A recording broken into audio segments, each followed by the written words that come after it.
আমার জাতীয় কবি খুব সুন্দর কবিতা লিখেছেন, ঘুমাইয়া কাজা করেছ ফজর, তখনও জাগনি যখন জোহর, হেলায় খেলায় কেটেছে আসর, মাগরিবের ওই শুনি আজান, এখনো জামাতে হরে শামিল, এখনো এর সাথে আছে স্থান, বাজিছে রামামা বাদ্রে আমামা, শির উঁচু করি মুসলমান, দাওয়াত এসেছে নয়া জামানার, ভাঙা কেল্লায় উড়ে নিশান। আল্লাহু আকবার। এটা যেন তিনি আমার সমাজের মুসলমানদের চরিত্র কবিতায় বর্ণনা করে নিলেন। কিভাবে ফজর গেল? কবি বলছেন, ঘুমাইয়া কাজা করেছ ফজর। এই যে ফজরের নামাজ কাজা করলেন, ফজরের টাইমে হাসাইলেন কারে? জোরে বলেন, কাকে?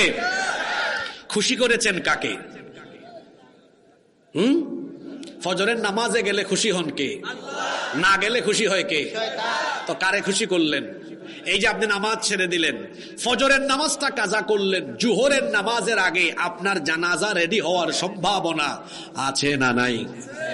আমি গত মাসে আপনাদের এই দুয়ারা বাজারে একটা মাহফিল করে গেলাম গত মাসে।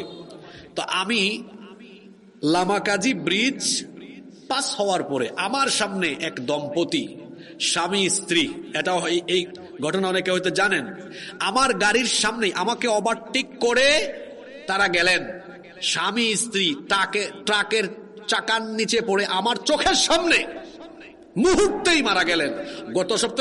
গত মাসে একটা অ্যাক্সিডেন্ট হয়েছে না এখানে, জানেন কিনা আপনারা? এটা আমার গাড়ির সামনে, একদম আমার চোখের সামনে শেষ। জীবন চলে যাচ্ছে, যুবক ছেলেরা স্ট্রোক করছে। আমার গ্রামের বাড়িতে গত কয়েক বছর আগে আমার চেয়ে বয়সে কম বয়সী এক ছেলে, তার মারা যাওয়ার খবর আমি শুনলাম। আমি জিজ্ঞেস করলাম, এত কম বয়সে কিভাবে ছেলেটা মারা গেল? বলল, রাতের বেলা হাতে মেহেদি টেহেদি লাগায় ঘুমাইছে, সকালবেলা তার লাশ বের হয়েছে, ডক্টরের কাছে নিয়ে যাওয়া হয়েছে, ডক্টর বলেছে সম্ভবত ঘুমের মধ্যেই স্ট্রোক করেছে।